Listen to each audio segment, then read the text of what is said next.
here with Robin Fegan from International Animal Rescue, and as you know, on my YouTube channel I've been doing some vlogging about the little orangutan called Budi, who he was found and he had swollen limbs and they thought that he might not be able to walk again. Well, I'm here and I'm going to ask Robin about the latest update with Budi. So can you tell me what is the latest news on little Budi? Well, he's doing remarkably well. We've had him in our centre for probably about 2 or 3 months now, and the latest is that he's just recently met his first friend, Jemmy, which is absolutely incredible. He's for quite a long time he's had to stay all by himself, had lots of rehabilitation, lots of physiotherapy, trying to get him walking, trying to get him feeding properly, but now he's actually met his first friend, which is it's really touching. It's wonderful. How old is he now? Well, he's about a year old, a little bit older than that. So he's had such a difficult upbringing. As you know, he was brought up. We found him in a very small chicken cage, which was tiny. So hence why his limbs are slightly deformed, but he's slowly improving. It's very tiny steps, but he's actually become a bit of an international star, as you probably know, through his YouTube exposure. I've been looking at all the videos on YouTube. It's gone absolutely viral, and the donations must be absolutely pouring in for him. Can you tell me how much more money do you really need to raise for the orangutans?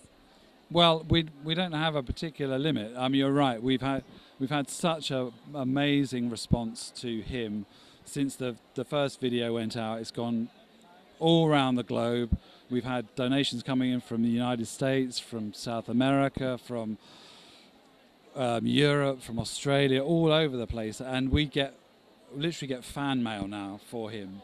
Every time we put out a new bit of video, we get this Budi love that comes through back to us, with people following his every move. It's absolutely incredible. Do you think that Budi will ever become have the working of a real orangutan? Will he be able to climb? Will he be able to walk eventually? Do you think that's possible, or do you think he'll always be slightly crippled? Well, we don't really know at the moment. Orangutans are remarkably durable, so there's a good chance that he would be able to go back into the forest in time. We had an orangutan about a year ago who actually had one of its arms amputated. And we managed to release him. So he's had 3 limbs, function perfectly well.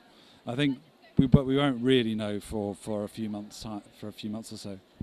And basically, I feel that Budi is a sort of a mascot, really, for orangutans in general, because I know everybody has been behind the Budi campaign, but I think it's really important to mention that orangutans in general are incredibly endangered, and their habitats are being exploited. So I think he's a brilliant ambassador, just purely for raising money for orangutans, because once you've used the money on his treatment, all those other donations, none of them are going to get wasted. They'll all go towards the orangutans. So I think it's wonderful. What other things have you got in plan for orangutans in general with your charity?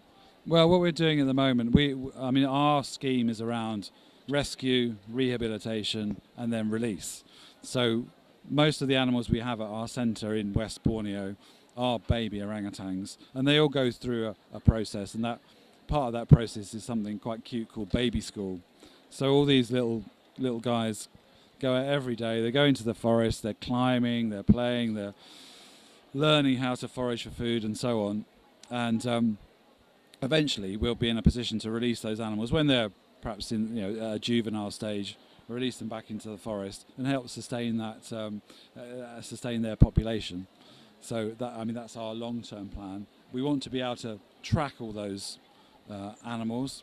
And at the moment we're working with a company who make drones, so they can fly over the forest, send down signals to these animals, or have receivers on their wrists or something, and follow them about. So it's a really cutting-edge bit of work that we're doing, both in terms of animal conservation and technology and forest conservation, all lumped in together. When you release the orangutans, are you worried that something bad might happen to them again, or do you have a specific area that they go back into where you feel is much safer?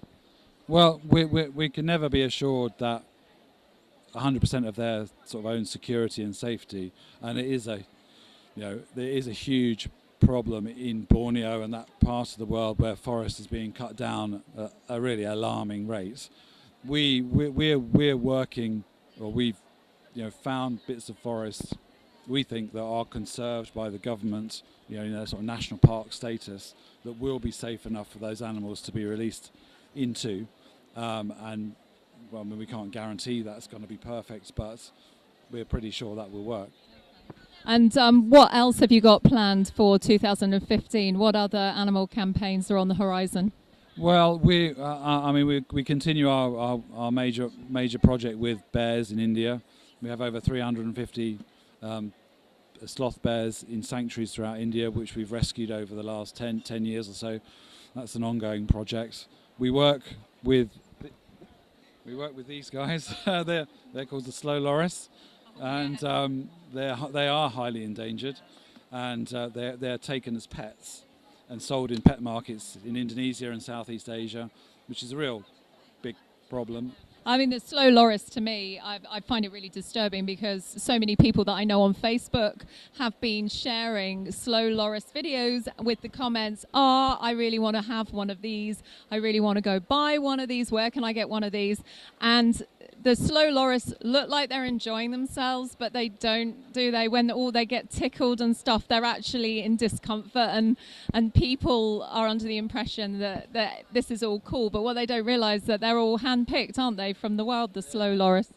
Yeah, it's tragic really, because through social media they've kind of become a wanted species. So in markets in Southeast Asia, they're bought, they're sold in very small cages, they have their teeth taken out, and so on. And people, because they look so cute and cuddly, people think they make great pets, and of course that's couldn't be further from the truth. So we're doing a media campaign to try and counter that social media that's gone out, because we've had celebrities in the last 12 months, like Lady Gaga's got bitten by one when she's making a video. Rihanna was pictured with one in Thailand.